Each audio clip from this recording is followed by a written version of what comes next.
सैनिक school result 2026 कितने number वाले को मिलेगी सीट, क्योंकि रिजल्ट आ गया है। अब पेरेंट्स और बच्चे लगातार इस मोस्ट एक्सपेक्टेड क्वेश्चन के सराउंडिंग घूम रहे हैं, यूट्यूब वीडियोस देख रहे हैं, स्क्रॉल कर रहे हैं। आपकी जो सर्च है वो इस वीडियो पे आगे खत्म हो सकती है, क्योंकि मैं इसमें डिटेल्ड बात करने वाला हूं कि क्या तरीका है हम ये जान पाएं कि कितने नंबर तक सीट मिल पाएगी, या फिर अभी इतना ज्यादा जल्दी है कि हम इस पे बात नहीं करना चाहें। चलिए बात करेंगे। देखिए, रिजल्ट आ गया। रिजल्ट जो है आने के बाद हमारे सामने सारे बच्चों का रिजल्ट आप देख सकते हैं, पूरे इंडिया के बच्चों का, क्योंकि दो पीडीएफ जारी करी है। मैं आपको बता दूं पहले तो कि क्लास 6 का एक पीडीएफ आया, क्लास 9 का एक पीडीएफ, 6 का पीडीएफ है। इस 6 के पीडीएफ में बहुत सारा डेटा आपको देखने को मिल रहा है। यहाँ पे जो इंडिया का टॉप बच्चा है वहां से लेकर के सारे बच्चों का डेटा यहाँ पे है। इसके अंदर लगभग 2440 पेज हैं। एक पेज में देखो इतने सारे बच्चे, यानी 50 बच्चे हैं, तो आप सोच सकते हैं कितना बड़ा डेटा होगा, कितना बड़ा डेटा होगा। यदि मैं इसके लास्ट पेज तक जाने की कोशिश करूं, मान लीजिए मैं इसके लास्ट पेज तक जाने की कोशिश करूं, तो लास्ट पेज तक जाने के लिए मुझे देखिए, मैं लास्ट पेज में जाऊं तो लास्ट पेज यहाँ पे ये आ गया इनका। अब यहां पे मैंने देखा तो 1,34,010, यानी 1,34,100 स्टूडेंट्स हैं जो एग्जाम में अपीयर हुए थे। इसमें से कुछ बच्चे क्वालिफाई हैं, कुछ बच्चे क्वालिफाई नहीं हैं। अब बात आती है, सर कितने नंबर पे सीट मिल जाएगी। अच्छा, इसी ढंग से क्लास 9th के बच्चे भी हैं। क्लास 9th में टोटल जो हैं, इसके अंदर आपको पेज दिख रहे हैं 956 पेज, और मैं यदि लास्ट वाले पेज पे जाने की कोशिश करूं ना, तो लास्ट वाले पेज के अंदर जाने के बाद मैंने देखा कि यहाँ पे टोटल है 43,922, यानी 43,922 बच्चों ने यहाँ पे एग्जाम में अपीयर किया था। तो अब इन बच्चों में से कई बच्चे क्वालिफाई हैं, कई बच्चे क्वालिफाई नहीं है। जो क्वालिफाई नहीं है वो तो चलो दौड़ से बाहर होगी, भीड़ से अलग होगी, उनका तो कोई काम ही नहीं है यहाँ पे। अब जो क्वालिफाई हुए हैं उनके अंदर सीट कितने में मिल जाएगी, देखो इस सवाल का जवाब है ना, आपको पूरा रिसर्च करने के बाद धीरे धीरे मिलेगा। लेकिन फिलहाल बता दूं मैं आपको कि ये किस बात पे डिपेंड करता है। देखिए, ये बहुत सारी चीजों पे डिपेंड करता है। डायरेक्टली जो डिपेंडेंसी है ना, वो इस बात पे तो है ही कि आपका बच्चा स्कोर कितना कर रहा है। यानी आपका डायरेक्ट जो है स्कोर तो बहुत इंपॉर्टेंट है, ये कि स्कोर कितना है।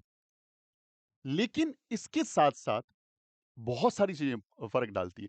जैसे आपका स्टेट कौन सा है, स्टेट अथॉरिटी बहुत इंपॉर्टेंट है, क्योंकि कुछ स्टेट के अंदर, कई स्टेट ऐसे हैं जहां पे यदि क्लास 6 की बात करूं, एक बच्चा 270 नंबर लाके बाहर बैठा है, और दूसरे स्टेट में कोई बच्चा 170 में भी सिलेक्ट हो गया। ये डिपेंड करता है स्टेट टू स्टेट।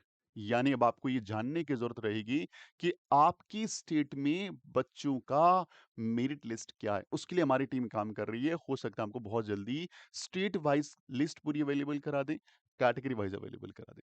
स्टेट के समझने के बाद हमें समझना पड़ेगा कैटेगरी, यानी कैटेगरी वाइज, यानी हमारी श्रेणी के हिसाब से और कितने बच्चे हमसे ऊपर हैं।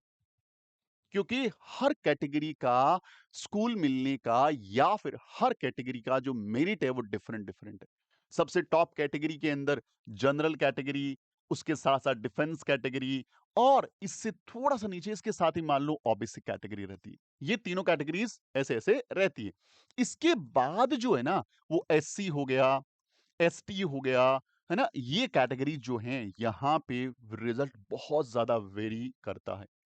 इसके साथ में डिपेंड करता है आपका जेंडर कौन सा, भैया आप मेल हैं फीमेल हैं। जेंडर का बहुत बड़ा रोल रहता है।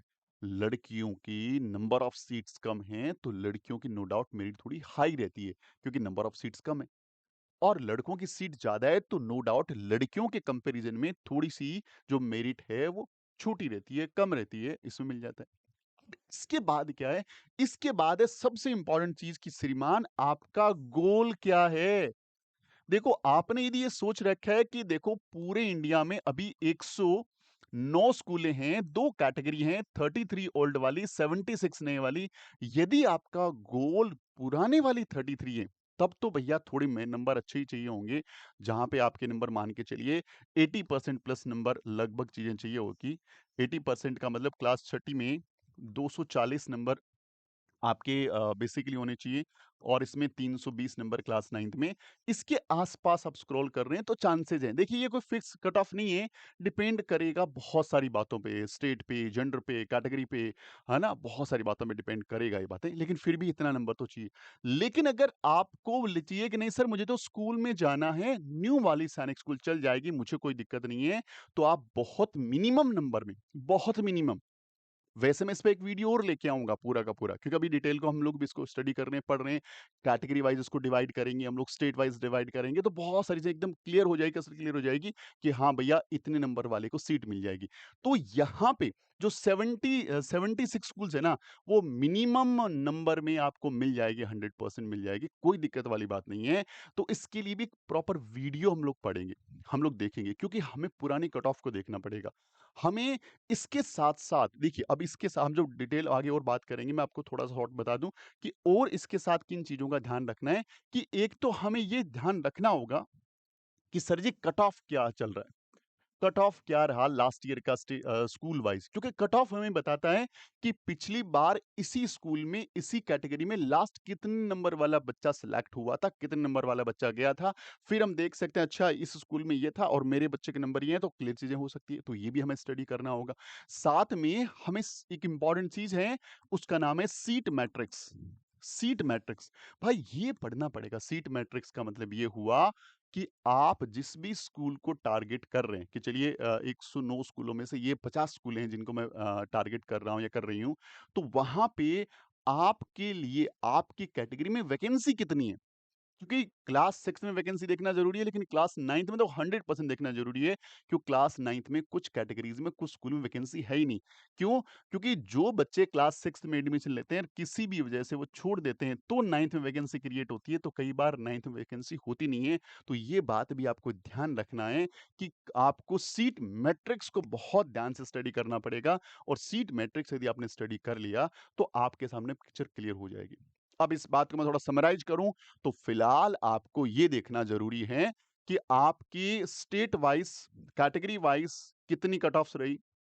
इसके साथ-साथ में सीट मैट्रिक्स क्या है, आपका टारगेट कौन-सा स्कूल है, आपका जेंडर क्या है, इन सारी चीज़ों को ध्यान में रखते हुए हमें चलना है। वैसे हम बहुत जल्दी हमारी टीम काम कर रही है, तो हम आपको स्टेट वाइज़, कैटेगरी वाइज़ हो सकता है लिस्ट अवेलेबल करा दें, तो उसका भी एक कंप्लीट वीडियो लेके आऊँगा कि उसको कैसे रीड करना है और कितना डैम श्योर हो जाना है कि हमारे बच्चे को कितने नंबर पे सीट मिल पाएगी। देखिए, ये हर बच्चे के लिए स्टूडेंट वाइज़ डिपेंड करता है, तो एक यहाँ पे नंबर की लिस्ट देना तो मेरे हिसाब से जल्दबाज़ी है और या फिर वो किसी बच्चे के लिए फिट बैठे ज़रूरी नहीं है, क्योंकि स्टेट टू स्टेट बच्चे नंबर ऑफ एप्लीकेंट ज़्यादा हैं और उनके रिजल्ट्स अलग-अलग हैं, कैटेगरीज़ बहुत कुछ फ़र्क पड़ता है, तो हम इस पे और डिटेल्ड वीडियोज़ लेके आते रहेंगे। बस चैनल को सब्सक्राइब कर लो, बेल आइकन बटन दबा दो क्योंकि ई-काउंसलिंग को लेके हर पॉइंट पे मैं आपको 100% प्रॉपर ढंग से ट्रेन कर दूँगा। रेगुलरिटी बहुत ज़रूरी है, वीडियो को नहीं देखना ज़रूरी है। अच्छा कोई भी कंसर्न रह जाए, कॉल रिसीव नहीं कर पाएगी टीम के साथ पहले बहुत सारे टास्क है, आप यहाँ पे अपना व्हाट्सएप ड्रॉप करें, अपना मैसेज डालें, अपना वॉइस नोट डालें, अपना टेक्स्ट लिख के डालें, हमारी टीम ज़रूर रिस्पॉन्ड करेगी, लगातार लगी हुई है आपके साथ। तो आपको आपकी स्कूल तक पहुँचाने में हेल्प करेंगे, लेकिन ज़रूरी है कोऑपरेट करके चलना। तो कॉल्स पे बात हो पाना मुश्किल है, आप मैसेज करें, हमारी टीम 100% रिप्लाई करेगी। उम्मीद करता हूँ वीडियो अच्छा लगा लाइक से ज़रूर करिएगा। मिलते हैं अगली वीडियो में, तब तक अपना ख्याल रखिए। जय हिंद, जय भारत, वंदे मातरम।